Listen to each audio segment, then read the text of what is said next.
Yo, what is good, my people? What is good?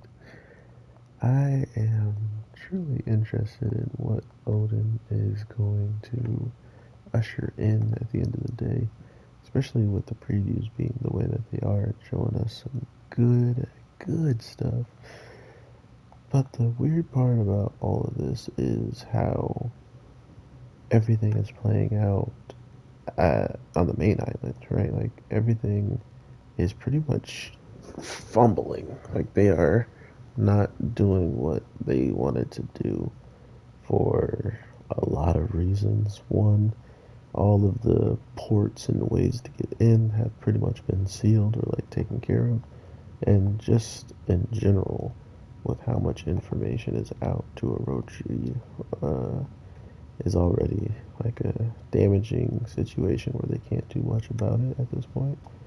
But I really do like how they incorporate Odin's like just his wild personality as something that people see and follow, right? Like it's not anything he's acting or doing just to put on a front. This is just who he is, and for some reason people are following him, and that's all he can really like think about, right? He's like, why are you following me? Can you stop? Like, that is his couple of, wishes at this point. And of course, they're not going to come true because these people truly do care for him and want to see the best. So, knowing where that's going to go, we're only going to see these people make sure they give him all that he can. And I, I think it's crazy that they glossed over the little snake in the grass who was working for his father, right? Like Odin didn't acknowledge him, or nobody really said anything about him. Not, like no reaction is what I should say. There's no dialogue. It was just him. And funny enough, the same time they show him is the same time um, they say that Odin will not talk to his father after this point, right?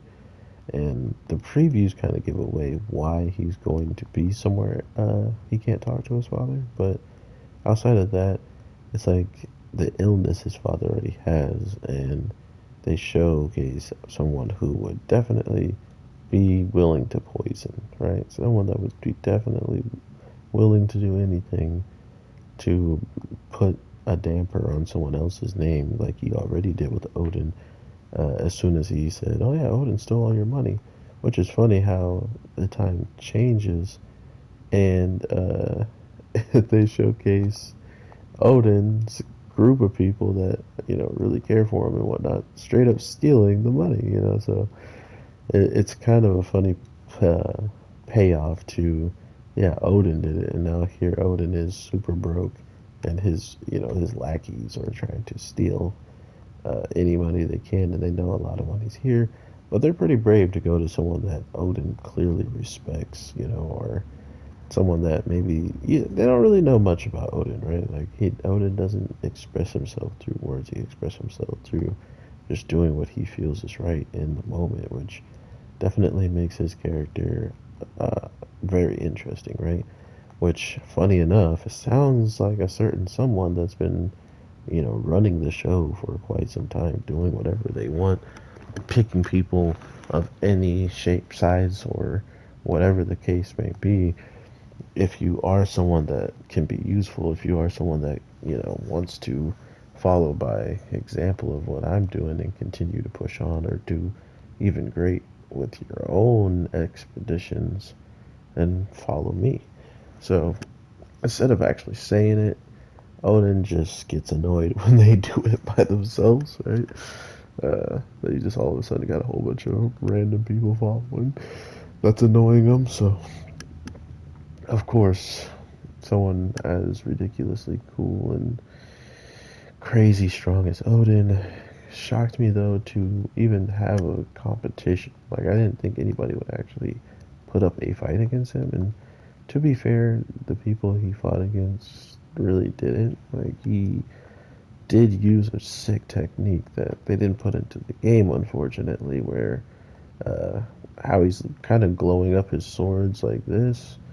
It's pretty much way further, like all the way long, like if you go and look up the fight, you can see for yourself. But um, it also reminded me of the spirit. You know, it's funny. It's called Spirit.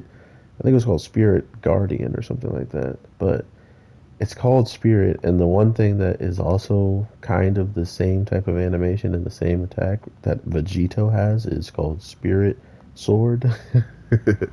I just don't think they wanted to call it Spirit Sword, so it's not direct copy of a Dragon Ball Z move as well. But I mean, Spirit and Sword is quite a easy name to explain what it is that's happening. So I don't think anybody would have been like, "Oh, you took that from Dragon Ball." But to my mind, as soon as I saw the move itself, it was like seeing Vegeta with two of them.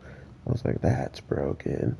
But overall, this animation was absolutely gorgeous, and I enjoyed seeing this character really become what it is. Everybody kind of loves about him, which is a true samurai and someone that to be idolized and whatnot. The crazy part is I don't know when or how Kaido and him are going to duke it out because supposedly this is the guy that gave Kaido his scar. So at any given time, it's going to lead to a very crazy battle that I can't wait to see and understand what else happened for him to not be a huge person. Like, Odin is this strong. Kaido has to be stronger, or have some way to trick him into losing. So we'll see how this plays out. I hope you guys have an amazing day, night, evening, whatever the case may be. I am your boy, the Anime G, and I'll definitely talk to you in the next one. Peace. Oh, he gets rid of it.